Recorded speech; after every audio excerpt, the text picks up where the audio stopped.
So, Black Ops 7 is about to drop, and I wanted to give you my thoughts on the game.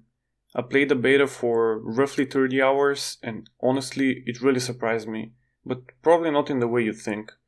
After the disaster that was Battlefield 6 beta, I was shocked to see a game run this smooth and feel this responsive, even though I was getting roughly the same FPS, around 170. It just felt right. Everything worked the way it should, crisp gunplay, fast and fluid movement, maps that actually had flow. I genuinely had a ton of fun playing it. So let's talk about the good, the bad, and what the devs have already confirmed will change for launch. First, let's talk about the positives because there's a lot to like about this game. By the way, everything you're about to hear in this video is from the perspective of a mouse and key player, so keep that in mind. The movement, it's amazing. I'm a huge fan of the fast and twitchy style, sprinting, sliding, wall jumping to outplay opponents. It actually rewards skill. There were so many moments where I was in a shit spot, used the wall jump at the right time, and completely flipped the fight. My only issue with the movement was that it was locked behind the dexterity perk. When I first launched the game, I genuinely thought the devs had lost their minds because a game built around fast movement and wall jumps, but you couldn't fight while doing them, made no sense. Either they had done the biggest screw up ever, or there had to be a perk to fix it. Luckily there was, but it still felt dumb to sacrifice one perk slot just to make the game feel playable and how it should have been by default. A lot of players agreed, so the devs confirmed that this will now be the default experience, and dexterity will still be in the game, but it would just make those actions faster. Depending on how much faster it ends up being, it might still be high priority or mandatory, but at least it gives you the opportunity to not feel like you're completely fucked if you don't choose it, to not make the game clunky. Gunplay is another strong point, especially compared to Battlefield 6. It's so satisfying when your bullets actually go where your crosshair is. It's not the most complex or skill-intensive gunplay ever, but it's tight, it's crisp, it's consistent. If anything, adding more recoil would hurt it because the biggest challenge for mouse and key players right now is dealing with the aim assistant controllers. I ran the M15 mod for the most of the beta since it was just the most consistent gun. It was solid at all ranges with low recoil, which made it super reliable. To kill a controller, you can't afford to miss a single bullet, which is why low recoil guns are king. They let you focus on tracking instead of fighting recoil.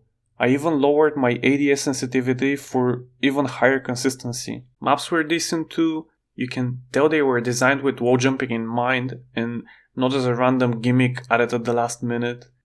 People will compare it to Black Ops 6 since it's on the same engine, but from what I've played, Black Ops 7 just feels smoother and the wall jump changes the flow of fights completely.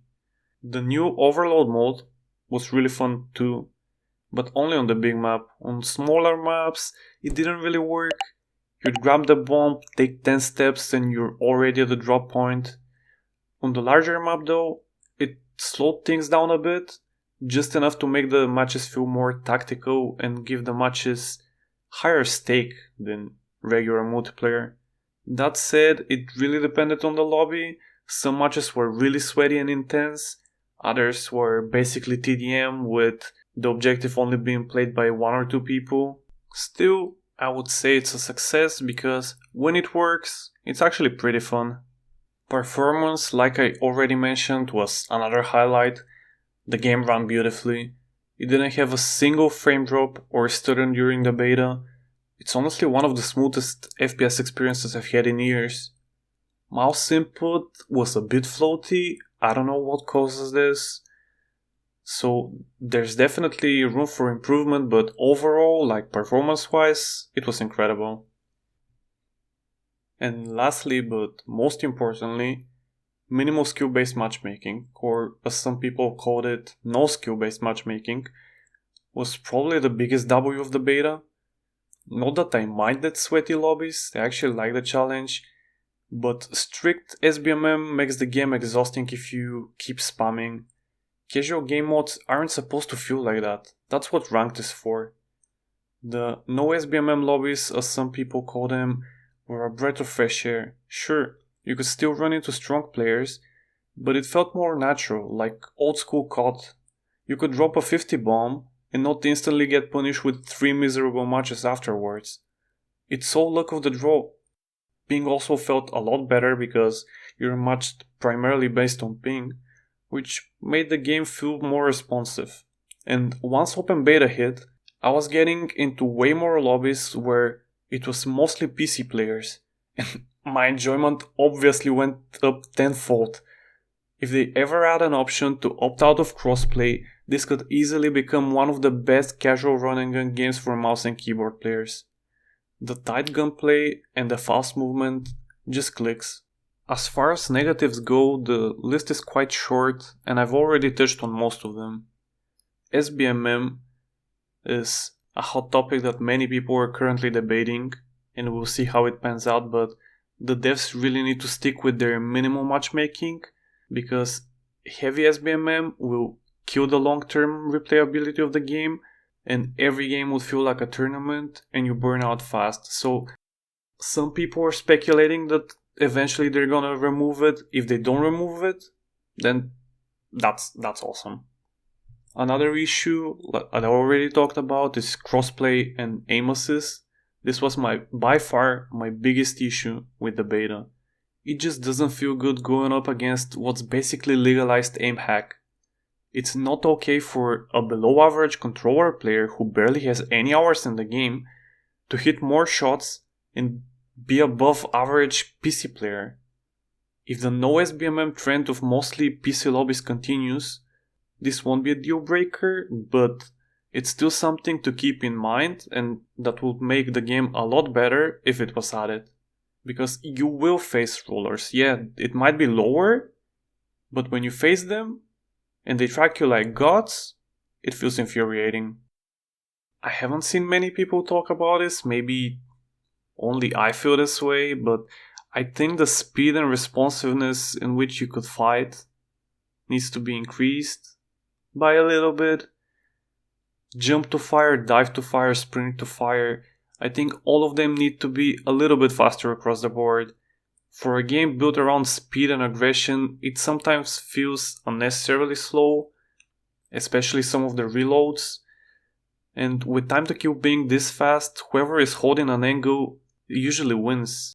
They're at a huge advantage. And that just doesn't feel right for a game that's supposed to be all about aggression and it being fast-paced.